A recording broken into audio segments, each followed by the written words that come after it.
Atenção! Começa agora uma teleaula de História do Ensino Médio. Você vai assistir a teleaula de número 44. Bons estudos!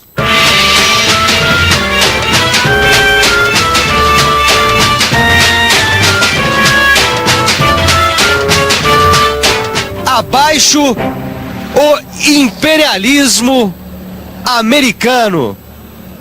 Pois é, nos anos 60 e 70, pichações como essa eram muito comuns em todo o Brasil. Mas não apenas no Brasil. No mundo todo havia quem lutasse contra o chamado imperialismo americano. Mas afinal de contas, o que significa imperialismo? O que significa dizer que um país é imperialista? Se você quiser ficar sabendo disso em detalhes, é só continuar sintonizado, porque o imperialismo moderno é o tema dessa teleaula, onde você vai ver como e por que o imperialismo se intensifica entre os países europeus a partir da segunda metade do século XIX, que regiões foram dominadas pelos países imperialistas e como países não europeus, como o Japão e os Estados Unidos, tornaram-se imperialistas. Imperialismo é o tema de hoje, mas será que as pessoas sabem o que isso quer dizer? Vamos ver. Diz pra gente, você sabe o que quer dizer imperialismo? Não. Imperialismo? É a influência estrangeira num país, principalmente no país de terceiro mundo, infelizmente, né? O imperialismo não é nenhuma novidade na história da humanidade. Desde os tempos antigos, há registros de regiões dominando outras regiões, ou mesmo de civilizações inteiras sendo submetidas por outras civilizações. Mas o que nos interessa na teleaula de hoje é investigarmos o imperialismo moderno. O imperialismo que tem o seu auge no século XIX, que tem os países europeus como seus principais agentes. Mas por que será que a Europa se torna imperialista?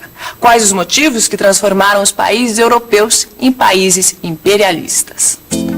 1850. A partir da metade do século XIX, a Europa se torna o continente mais poderoso do mundo. A Revolução Industrial é um sucesso. As fábricas produzem a todo vapor e produzem muito mais que a própria Europa pode consumir. Por isso é preciso encontrar novos mercados para vender esses produtos industrializados. É preciso romper as fronteiras de outros países, não só para vender, como também para obter matérias-primas para as indústrias. E são basicamente esses dois fatores, a busca de novos mercados e a obtenção de matérias-primas, os responsáveis pela maior corrida imperialista já vista entre os países europeus. Mas não foram só as necessidades de encontrar novos mercados consumidores e fornecedores de matérias-primas que fizeram com que os burgueses europeus se tornassem imperialistas e partissem em busca de novas terras. Curiosamente, a mesma indústria que trouxe a riqueza trouxe também a miséria. Isso porque a utilização cada vez mais intensa das máquinas gerava um número cada vez maior de desempregados. E onde há miséria, você sabe, há instabilidade social. E instabilidade social era uma coisa que os burgueses europeus não queriam. Então, como será que eles resolveram o problema de milhões de europeus desempregados? Muito simples. Os mesmos países que compravam os produtos industrializados dos europeus e forneciam matérias-primas tinham que receber também os desempregados. Foi assim que começou a grande imigração europeia do século XIX.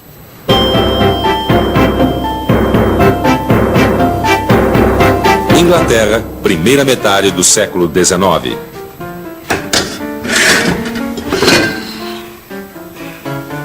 Sopa de novo? Dê graças a Deus que hoje tem batata. Batata onde? Meu Deus. Até quando? Falam tanto nessas tais de indústrias, que a Inglaterra está cada vez mais poderosa. Mas para mim essas máquinas não trouxeram nada. Pelo contrário, tiraram tudo. Meu marido desempregado, meu filho com fome. Chega! Tá, chega! A Inglaterra está pequena demais para nós. Vamos fazer o seguinte. Vamos arrumar nossas coisas e vamos para América, tá? Para América.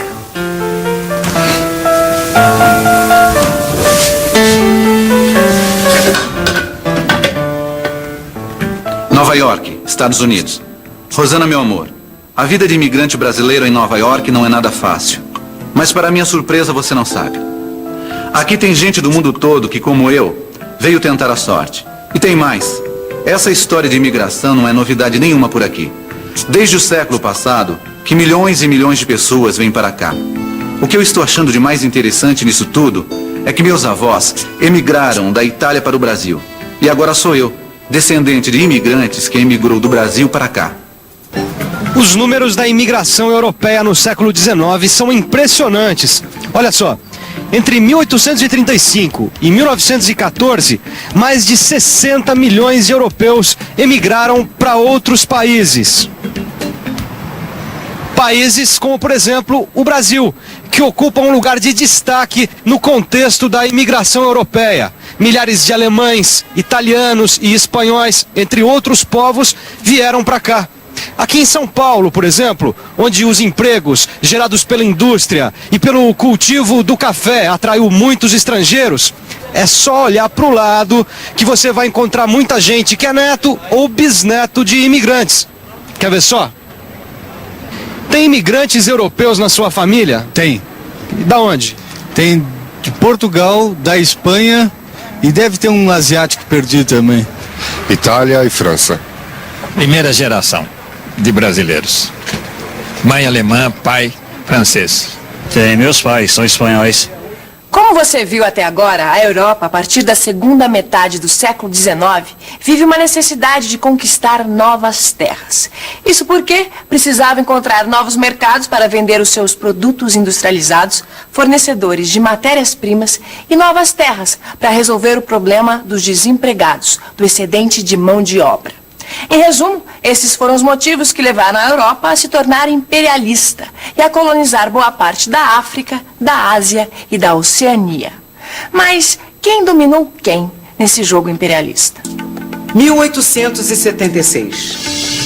Este é o ano em que se realiza a Conferência Internacional de Bruxelas. Com as resoluções dessa conferência, a África é dividida entre as potências europeias colonialistas.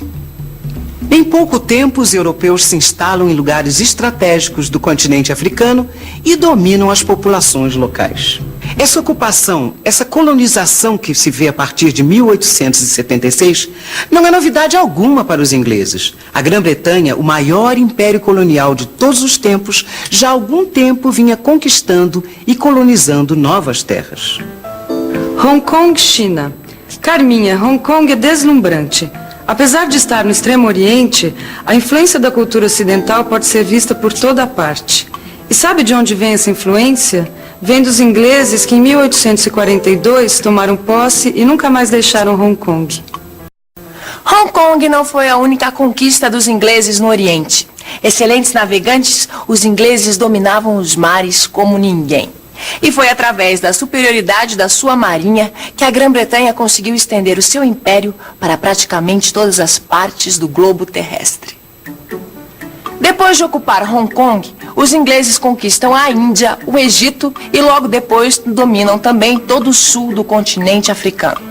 A Grã-Bretanha também criou várias colônias de povoamento na Oceania e no Pacífico, além das inúmeras ilhas e bases navais que, distribuídas por todo o planeta, lhes garantiam o controle e o domínio dos mares. É claro que essas conquistas todas tiveram um preço que foi pago com milhares de vidas. Afinal de contas, nenhum país se deixa submeter assim por outro.